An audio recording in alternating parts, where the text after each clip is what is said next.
Top news சேனலை subscribe பண்ணாதவங்க மறக்காம கீழ இருக்க ரெட் கலர் பட்டனை பிரஸ் பண்ணி சப்ஸ்கிரைப் பண்ணுங்க. மேலும் செய்திகளை உடனுக்குடன் அறிய பக்கத்துல இருக்க பெல் பட்டனை பிரஸ் பண்ணுங்க. வங்கதேச அணிக்கு எதிரான போட்டியின் போது இந்திய அணியின் விக்கெட் கீப்பரும் தமிழக வீரருமான தினேஷ் கார்த்திக் கடைசி பந்தில் சிக்ஸர் அடித்து அணிக்கு வெற்றி தேடி தந்தார். இப்படி போட்டி பரபரப்பாக போவதற்கு இன்னொரு காரணம் மற்றொரு தமிழக வீரரான விஜய் சங்கரை கூறலாம்.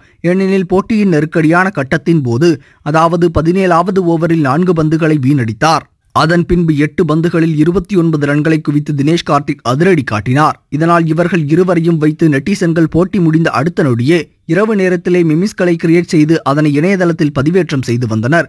அந்த மீம்ஸ்கள் தற்போது வைரலாகி வருகிறது. அது மட்டுமன்றி இந்த தொடரில் தமிழக வீரர்களான வாஷிங்டன் சுந்தர் தொடர் நாயகன் விருதை பெற்றார். மேலும் தினேஷ் கார்த்திக் இந்த போட்டிக்கான ஆட்டநாயகன் விருதை பெற்றார்.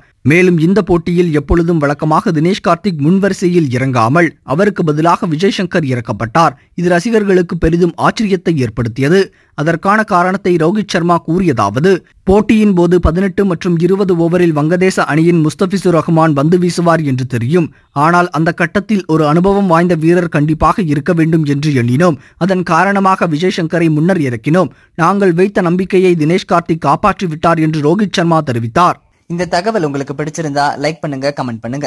மறக்காம கீழ இருக்க ரெட் கலர் சப்ஸ்கிரைப் பட்டனை பிரஸ் பண்ணி டாப் நியூஸ் சேனலுக்கு சப்ஸ்கிரைப் பண்ணுங்க. நன்றி, வணக்கம். Top news